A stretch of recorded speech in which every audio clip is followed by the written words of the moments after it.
Vai ser um prazer a gente conversar um pouco sobre medicina na infância. Olá! Vocês estão precisando ouvir um pediatra falando sobre tudo isso que está acontecendo?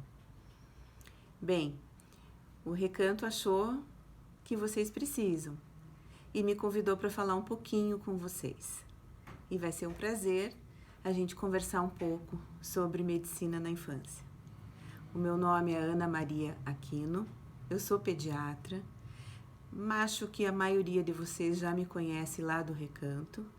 Eu costumo participar dos encontros de vocês e vamos conversar hoje sobre basicamente, acho que 3, 4 assuntos referentes à infância nesse tempo de pandemia. Eu quero falar com vocês sobre Covid na infância, eu quero falar com vocês sobre imunidade, e aqui na imunidade eu vou incluir alimentação, sono, vou incluir as vacinas. Eu quero falar sobre um tema também muito importante, que é a saúde mental na infância em tempos de pandemia. E por último, eu quero conversar com vocês sobre as consultas presenciais e as consultas por telemedicina também. Então vamos começar? O primeiro tema é sobre Covid na infância. É muito difícil vocês ouvirem falar sobre a Covid nas crianças.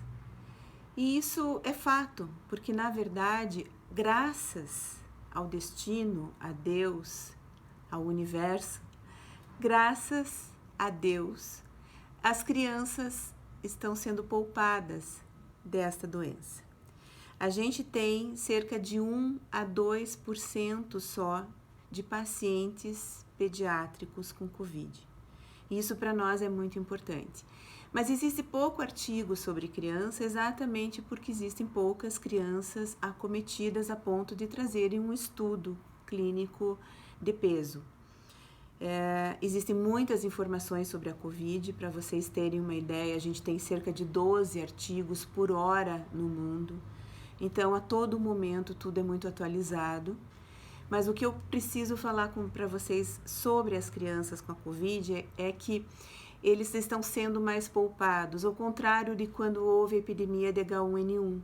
Então, no início da pandemia da Covid, os nossos filhos, as nossas crianças, elas eram como os verdadeiros diabinhos transmissores da doença. Eram assim que eles eram encarados, muito por culpa do H1N1. Porque o H1N1 realmente, as crianças eram os agentes transmissores. A gente tem entre 0 e 10 anos de idade, no máximo 2% de crianças que terão Covid. Por quê? Porque o vírus, falando a grosso modo de um termo leigo, o vírus ele não gruda nas crianças. Eles têm um mecanismo imunológico que eles repelem esse vírus. Mas, ao mesmo tempo, eles acabam criando imunidade ao vírus. Então, nessa faixa etária de 0 a 10 anos, no máximo 2% terão a doença. O restante, 98%, passam sem sintomas, porém têm a imunidade. Depois de 10 a 20 anos, aí aumenta para 2 a 5% que ficam doentes. Os outros 95%, eles vão ser oligossintomáticos, quase sem sintomas, mas terão a imunidade. Outro ponto importante para falar para vocês é que é muito, muito raro criança passar Covid para criança. E adulto, só 10% dos adultos que têm Covid é que foram infectados por criança. Portanto, criança raramente passa para outra criança e criança raramente passa para um adulto. Os sintomas da Covid na infância, eles são iguais a sintomas de um resfriado, de uma gripe comum, porém algumas crianças também podem apresentar sintomas fora da parte respiratória, como diarreia, por exemplo. 60% mais ou menos das crianças não têm febre na Covid. A gente considera que você tem que se preocupar. Quando que você vai procurar um médico porque está preocupado com o seu filho? Quando você tem febre, considere acima de 37,7, acima de 3 dias, por mais de 3 dias. Quando você tem aí em qualquer situação, não só por febre acima de 3 dias, mas quando você tem em qualquer situação uma criança gemente fora da febre. É comum a criança ficar gemente, caidinha quando está com febre. Você dá o antitérmico e a criança melhora. Mas isto é preocupante quando a criança fora da febre continua gemente, continua prostrada. Não espere 3 dias, procure o seu pediatra ou um serviço médico. Então, febre acima de 3 dias ou gemência em qualquer momento fora de febre, em qualquer dia, procure o médico. Fora isso, tudo que a gente já conhece sobre higienização de nariz, antitérmico, de preferência paracetamol ou a dipirona. Não usem ibuprofeno, mesmo o ibuprofeno não sendo comprovado que ele faz mal na Covid, mas ibuprofeno é um anti-inflamatório não hormonal que tem se mostrado nocivo para o sistema renal das crianças. Então, prefiro um paracetamol ou a dipirona para febre. Deixar a casa ventilada, oferecer bastante líquido para as crianças, uma alimentação saudável e remédios sintomáticos. Isso é o que a gente faz na Covid para o adulto, isso é o que a gente faz na Covid para as crianças. A gente precisa falar sobre os fatores de risco. A gente sempre pensa que asma é um fator de risco. Asma era um fator de risco na H1N1. Se provou que na Covid a asma não é fator de risco, na verdade ela está em 9º lugar na lista. Para os pacientes adultos, a lista inclui cardiopatia, hipertensão, obesidade, a asma também está lá embaixo, para a criança também. A asma não é fator de risco. A principal comorbidade na infância é a obesidade. Infelizmente, 50% dos pacientes que internam com Covid estão obesos. A obesidade é um fator muito preocupante para a complicação da Covid. O segundo fator de risco em crianças são as imunodeficiências. Crianças que têm deficiência na sua imunidade ou então fazem uso de quimioterapia, por exemplo, para tratamento de câncer. Essas crianças também são fator de risco. Eu queria lembrá-los sobre o período de transmissão da doença. A Covid começa a ser transmitida 4 a 5 dias antes da gente apresentar sintomas e ela continua sendo transmitida por até 10 a 15 dias depois dos sintomas. Então, em relação à criança, a gente se preocupa menos porque a incidência é menor na infância. Um fator preocupante para a gente, um dos fatores que a gente se preocupa são com as crianças abaixo de 1 ano.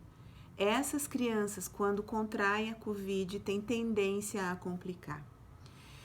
Por último, falando ainda da Covid na infância, existe uma situação que a gente tem poucos casos no mundo, não chega a 500 casos no mundo, que é a síndrome inflamatória, é uma síndrome generalizada, inflamatória, que foi confundida no início com doença de Kawasaki. Essa síndrome inflamatória, quando ela inflama o coração, ela pode fazer miocardite. Quando ela inflama o rim, ela pode fazer uma nefrite. São casos graves em que as crianças precisam de internação, não com alta mortalidade, mas são graves.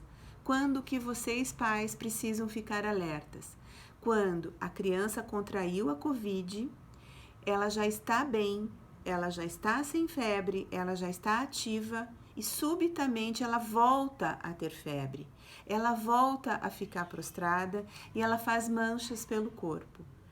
Esse é um caso em que vocês têm que levar imediatamente ao serviço médico. Agora eu vou falar com vocês sobre a imunidade na infância. A imunidade não só na infância, mas também na idade adulta, ela precisa de vários fatores. A imunidade está envolvida e ela tem na sua órbita, vamos dizer assim, alegria, qualidade de vida, alimentação, vacinas, sono, sol. Quando a gente está feliz, quando a gente está de bem, a gente diminui a produção do cortisol, que é o hormônio do estresse. E o cortisol, ele abaixa a nossa imunidade. Então, a alegria é muito importante para a imunidade. Quando a gente fala de alimentação, a gente está falando da microbiota intestinal. Nós sabemos que a nossa microbiota intestinal é responsável pela nossa imunidade. Ora, se na microbiota intestinal entram alimentos, então se a gente come porcaria, a nossa microbiota não é saudável, a nossa imunidade abaixa. A gente fala do sono, porque se a gente tentar manter a nossa rotina de sono, eu sei que na pandemia é muito difícil, principalmente com as crianças, mas a gente mantendo a nossa rotina de sono, a gente libera nos horários certos da noite determinados hormônios, determinados elementos químicos que fazem parte das nossas reações metabólicas e que aumentam a nossa imunidade. A gente tem que lembrar das vacinas. Gente, não deixem de vacinar os seus filhos, porque independente da Covid, o sarampo está por aí, a rubéola está por aí, a gripe H1N1 está por aí.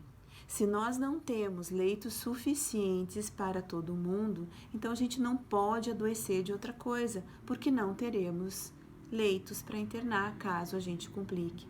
Então mantenham as vacinas das crianças. Por último, eu quero falar do sol. A vitamina D, entendam o sol, mas a vitamina D, ela está provado que ela aumenta a nossa imunidade ao Covid. Faz a gente ter mais anticorpos, vamos colocar a grosso modo assim. Então, além desse sol diário nos ossos longos, sem protetor solar, então o sol no braço, no antebraço, sem protetor solar, durante 15, 20 minutos por dia, as sociedades, tanto de brasileira de pediatria como para os adultos, a de clínica médica, estão pedindo que os pacientes, que as pessoas usem vitamina D diariamente durante a pandemia. Então aí vai uma dica, falem com o seu médico, falem com o seu pediatra e adequem, saibam a dose, mas deem vitamina D para os seus filhos e tomem vitamina D diariamente durante a pandemia. Então, alegria, atividade física, alimentação, vacinas, sol, portanto, vitamina D, aumentam a nossa imunidade. É fato que as nossas crianças isoladas em casa, elas estão se expondo menos aos germes, então elas estão realmente mais saudáveis, estão adoecendo menos. Em contrapartida, nós demos férias para os nossos guardiões, nós demos férias para os nossos anticorpos, eles estão dormindo. Portanto, a nossa imunidade está mais baixa, ela não está em alerta. Essas, como a gente pode dizer, essas autovacinas que a gente faz, quando a gente pega pequenas doses de vírus, num espirro de um resfriado comum de alguém fora da pandemia, numa brincadeira numa terra, num ralar de joelho, isso vai dando imunidade para a gente e a gente se autovacina. Como nós estamos super protegendo, porque nós estamos isolando as crianças, nós não estamos tendo essa autoimunidade. Então, estamos realmente sujeitando as crianças a se verem com os seus anticorpos sem estarem trabalhando, com a guarda baixa. Então, por um lado, a gente está adoecendo menos, mas por outro lado, a gente tem que cuidar com esse rebaixamento da nossa imunidade. Isso era o fator que eu também queria conversar com vocês. Eu queria conversar com vocês também sobre a saúde mental. Nós, pediatras, os psicólogos infantis, nós estamos muito preocupados com a saúde mental, com a saúde emocional das nossas crianças. Aumentou muito o índice de crianças ansiosas, de crianças angustiadas, elas estão com medo, elas estão com estresse lá em cima, elas estão fazendo regressão psicomotora. As crianças, por exemplo, que já tinham desfralde, voltaram a usar fralda, voltaram a pedir chupeta, voltaram a usar mamadeira, voltaram a falar de forma infantilizada. tudo isso tem a ver com tudo o que está acontecendo e que nós adultos passamos para eles. Então, vamos ter cuidado com a forma como a gente enfrenta tudo isso e como a gente está passando para eles. Será que a gente precisa saber tanta notícia negativa o tempo inteiro e comentar na frente deles? Será que a gente precisa colocar tanto pavor e tanto medo assim?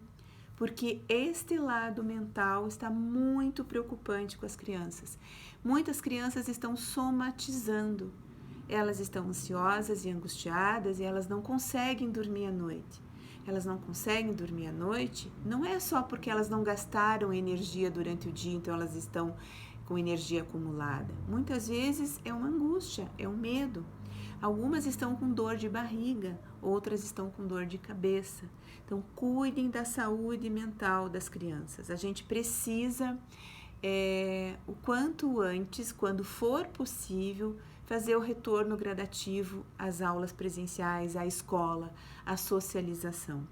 Ainda é muito, muito cedo para falarmos sobre isso, mas efetivamente a saúde mental das crianças vai agradecer muito quando isso acontecer. Eu queria falar com vocês também sobre essas consultas que são de rotina e as consultas por telemedicina. As consultas de rotina de puericultura, elas precisam acontecer na medida do possível e da segurança. A gente não pode deixar para depois doenças que a gente pode ver, que a gente pode conversar e que a gente pode prevenir de um agravamento. As consultas, por exemplo, com o dentista, com o oftalmologista, me perguntaram isso já em consultório. Eu particularmente acho que se está tudo bem, se você fez uma revisão no dentista nesse último ano, se você faz uma escovação de dente correta, eu acho que você pode conversar com o seu dentista. A consulta de oftalmologista, se você não vê nenhuma queixa na criança, se não é uma criança que está usando óculos ou que está com algum problema oftalmológico, que tinha necessidade de voltar e você não voltou com ela por receio de ir ao consultório, se essa criança foi orientado que voltasse na consulta de oftalmologista, vá na consulta. É um ambiente seguro, os médicos estão tomando todas as medidas de prevenção, mas não deixe para depois. Se a consulta seria só uma consulta de rotina, em que você quer ver como está a visão do seu filho, mas você não tem queixa nenhuma sobre isso, aí você pode aguardar. Quero falar com vocês sobre a telemedicina. A telemedicina foi liberada pelos conselhos, pela Associação Médica Brasileira, e ela tem se mostrado muito eficaz, muito satisfatória para a imensa maioria dos pais. Por quê? Principalmente na pediatria. Se vocês lembram a consulta com os seus pediatras, a consulta com o pediatra é basicamente 90% orientação, resolução de dúvidas. É o mínimo o exame físico. E a gente tem não é um ditado, na verdade me falta o termo, mas a gente tem uma base na pediatria assim, o olhar do médico para com o paciente já é metade do diagnóstico. Então, numa telemedicina em que você apresenta o seu filho na câmera para o seu pediatra e fala sobre os assuntos, sobre as queixas, grande parte dos problemas o pediatra pode ter certeza se aquilo precisa de um exame físico imediato, se aquilo pode ser solucionado com uma conversa e uma observação, se aquilo pode ser deixado para uma observação a posteriori. Então, façam a telemedicina com os seus pediatras. Não fiquem com dúvidas e não fiquem com medo dessas consultas. Vocês vão ficar muito satisfeitos. Gostaria de falar um pouquinho, por último, sobre uma situação que está acontecendo na pandemia e que eu troquei uma ideia com algumas mães e que eu percebi que existe uma urgência. Os pais estão muito próximos dos filhos agora e parece que existe uma urgência em resolver os defeitos dos filhos. Os pais perceberam as coisas que eles não gostam que os filhos apresentem, quer seja na alimentação, quer seja porque eles são chorões, ou porque eles são irritados demais ou agressivos. E os pais estão assustados porque parece que eles nunca tinham visto isso com essa intensidade. Eu quero falar para vocês, afrouxe um pouquinho, não é momento para vocês corrigirem nada. Todos nós estamos fora do eixo. Não é agora que você vai corrigir hábito alimentar, não é agora que você vai corrigir o roer unha. Então, observem, façam um planejamento. Se vocês diagnosticaram isso, vocês não deixem para lá para sempre, mas não agora. Agora não é o momento. Falando da alimentação, eu quero também falar para vocês, voltando lá sobre os fatores de comorbidade para Covid, os fatores de risco, eu falei sobre a obesidade. Nós estamos muito preocupados com o que a gente chama de endemia no Brasil. Nós temos hoje 42 milhões de crianças com peso acima do esperado. Nós temos 30 milhões de crianças com sobrepeso, 12 milhões de crianças obesas. Nós precisamos pensar nisso. Nós não precisamos intervir agora, mas eu quero aproveitar esse gancho desse vídeo de falar da obesidade como um fator de complicação da Covid para alertá-los sobre isso. E para encerrar esse vídeo, quero falar sobre a saúde espiritual. Eu acho que se eu posso dar um conselho para vocês, trabalhem essa saúde espiritual. A saúde espiritual fortalecida, ela vai deixar a saúde mental e a saúde física 100%. Lembrem dos seus filhos, lembrem que os seus filhos precisam não só de cuidado, eles precisam de atenção. Cuidado é você cuidar para que eles não caiam, cuidar para que não lhes falte comida, cuidar para que não lhes falte agasalho no frio. A atenção é o olho no olho. Aproveitem esse momento para fazer a atenção. Por último, estava até esquecendo aqui de comentar, falei sobre o cuidado sobre acidentes. Aumentou muito o número de acidentes dentro de casa, domésticos. Nós tínhamos o acidente doméstico na idade entre 2 e 10 anos como a terceira causa de internamento no Brasil. Está chegando perto do primeiro lugar.